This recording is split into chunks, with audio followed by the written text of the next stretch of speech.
From the Supremes to an incredibly successful solo career, Diana Ross appears to have it all. But her life has been anything but a walk down the yellow brick road. For some, success comes early, and it certainly did for Diana Ross, but not without a lot of effort.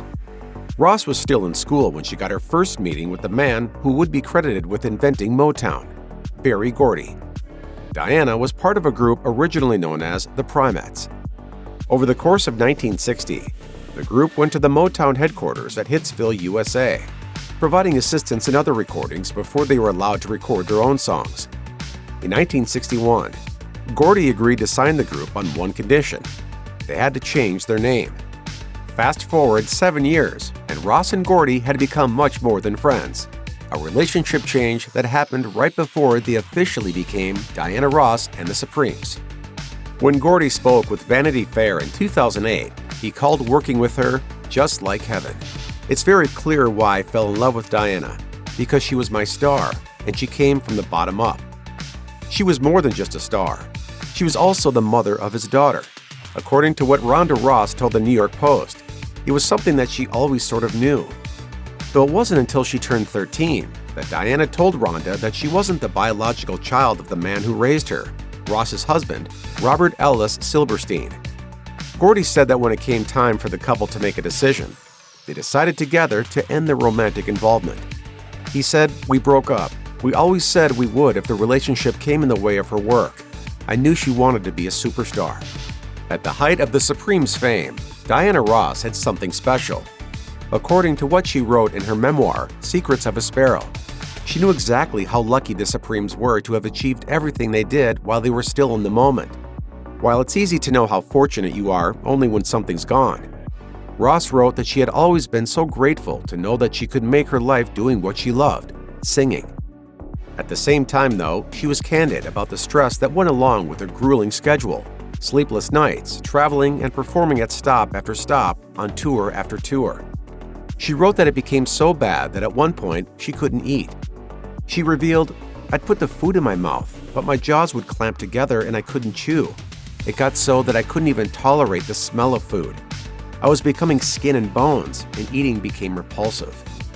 She recalled breaking out in rashes before performances, at a time when they were doing as many as 6 shows a day. Under extreme pressure from Berry Gordy to keep performing, she wrote that they never knew what was going to be around the next corner, and throughout it all, she was terrified that everyone was going to realize that she wasn't actually good enough and that everything would fall apart. The Supremes packed a lot into the 9 years between signing with a record company and breaking up. The first seismic shift came in 1967, when Florence Ballard's struggles with alcohol addiction became too much for the other members and Berry Gordy. She was fired and replaced with Cindy Birdsong, and just 3 years later, Diana Ross would say goodbye too. The third of the original members, Mary Wilson, told The Hollywood Reporter that things really started going sideways when Ballard, still dealing with the trauma of a brutal sexual assault, left the group. You could see that she was no longer the girl that she was. Mm-hmm. She was like devoid of whoever she was. That, she says, is when Ross started considering going solo. That decision came at the cost of the group. In 1986, Wilson released her own memoir, Dream Girl, My Life as a Supreme, and she didn't pull any punches when she was promoting it. She shared stories of Ross's cutthroat determination, saying at one point, "If you happened to be in her way while she was going toward the center, that was your fault." She craved attention, and in her attempts to get it, she could seem almost ruthless. Things got so bad that after their last concert in 1970, attempts at a reunion failed at every turn. Whenever Wilson was approached about a reunion, she would reply that the ball was in Ross's court. In Secrets of a Sparrow, Diana Ross talks about how she was always very aware of those less fortunate than her. She said she always tried to be very conscious of who she was hiring, doing so with the goal of giving opportunities to minorities and women. She was candid, too, about how hard the assassination of Martin Luther King Jr. had been for her, and how the effects of his death had rippled through her world. Ross revealed, "I, like people throughout the world, was shocked. I remember seeing him lying there, hoping he would be all right, but knowing deep in my heart that he would not be. It was as if the whole world was falling apart. I was in a deep depression for a long time after he died. I felt a sense of hopelessness." Ross would go on to perform on The Tonight Show the day after his murder, changing the lyrics of her song to some of the words from his most famous speech. She was also one of the driving forces behind the 1981 tribute concert at the National Mall. But on a more personal scale, she wrote of being heartbroken over the loss felt by Coretta Scott King and Jackie Kennedy, and wrote that it made her acutely aware of all that had been sacrificed in the name of freedom and equality. When Diana Ross looked back at her childhood for her memoir, she found a new appreciation for the struggles that her mother faced to make sure they were happy. She also recalled the circumstances of her mother's death, which came 2 years after she was diagnosed with breast cancer. Ross wrote, "It was fast and traumatic for all of us. We could see that she was trying to hold on to life, but we could also see that the life was slowly leaving her." At the time, she performed in a series of concerts at Radio City Music Hall, flying home to Detroit at the end of the show, and flying back to New York in time to perform the following evening. My mother's not very well right now, and it's a difficult time for me to stand up and perform and be all happy and energetic when my mom's not well. One of her biggest regrets in life was not canceling the shows to be there with her mother full-time, saying, "I tried to be strong for her and the rest of the family. When things are actually happening, it isn't always easy to know what's right." Diana Ross's friendship with Michael Jackson is part of music history. Not only did they often appear at events together, but they starred in The Wiz, and they were frequent collaborators. They were so close that when Jackson died, his will revealed that he wanted custody of his children to go to Ross in the event that his mother could not care for them.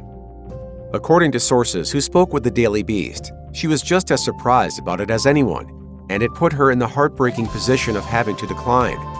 It was also reported that Ross had fallen out of touch with Jackson, who had once described her as mother, love, and sister all rolled up in one, and that taking custody of his children was just not going to happen.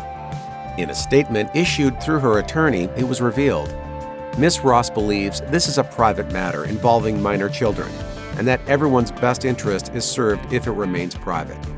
At a glance, it seems like Diana Ross had it all, but that's not the case, at least not according to what she shared in her memoir.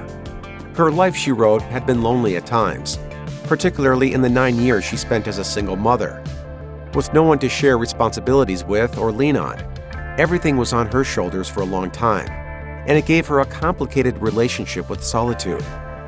While she treasured her time alone, there was guilt there too. Ross wrote that all the long weeks and months of traveling were hard, and that she not only missed her husband and her children, but she began to feel guilty.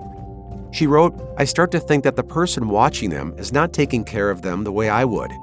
I talk to my children all the time when I am on the road, and I form pictures in my head of how their faces look while we talk." At the end of the day, though, she knows that those feelings would pass if she was careful not to fall into them, saying, "Tomorrow it will be better." Diana Ross spoke fondly of her siblings in her memoir. Her brother Arthur was nicknamed T-Boy growing up because he had been so small for his age. And then in 1996, his body and the body of his wife, Patricia Ann Robinson Ross, was discovered in the basement of a home in the Detroit suburb of Oak Park. The couple had been married for less than a year. According to the Tampa Bay Times, both had been tied up and suffocated with plastic bags, and by the time they were found, it was estimated that they had been dead for between 2 and 3 weeks. According to Jet, they were only discovered when neighbors called to report a bad smell coming from the home. And in a statement, Ross shared her shock, saying, "I loved him very, very much." Arthur and his wife had been renting the home to another couple who reportedly disappeared after the bodies were discovered. Tenant Ricky Vernon Brooks was soon arrested, along with his girlfriend Regina Smith and associate Rommel Howard. Police said that Smith wasn't a suspect in the killings, she was a witness. As a result, when she didn't show up to court to testify, Howard was released. Exactly what happened to Brooks is unclear. Diana Ross has had her struggles with addiction. In 2002, the then 58-year-old Ross was pulled over for drunk driving. She was unable to walk in a straight line, say the alphabet, give the date, or stand on one leg, leading to the report that she was charged with an extreme DUI. She was sentenced to 2 days in jail, but when it was further revealed that she had done the time at 6 to 8 hour shifts whenever she pleased, there was a call to re-examine the sentence. Also in 2002, people reported that Ross had checked into a drug and alcohol rehabilitation center. There were no details shared about her treatment, with the official statement simply saying that she was there to clear up some personal issues. They also stressed that she had entered the facility voluntarily. Diana Ross and Arne Ness were married for 13 years, and in 2004, the BBC reported that he had been killed in a tragic mountain climbing accident.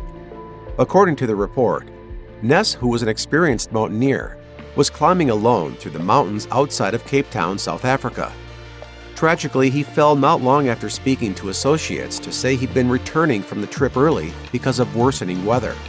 And I said, Rhonda, it's a good thing that I believe in prayer because something's happening and I don't know what it is. Ross was interviewed after his funeral, and even though they had been divorced for 4 years prior to his death, she shared her heartbreak saying, "It was a very difficult day. It's been a very difficult week, actually, for me and my boys. My sons have had a very hard time. It's been a great loss." She shared that as they approached to say their final goodbyes, it was a sunny day with a rainbow that appeared in the sky over them. Ross said that they had always known a man so full of life and adventure that they had never, ever stopped to think that anything would or could ever happen to him. If you or anyone you know needs help with addiction issues, help is available. Visit the Substance Abuse and Mental Health Services Administration website or contact SAMHSA's National Helpline at 1-800-662-HELP 4357.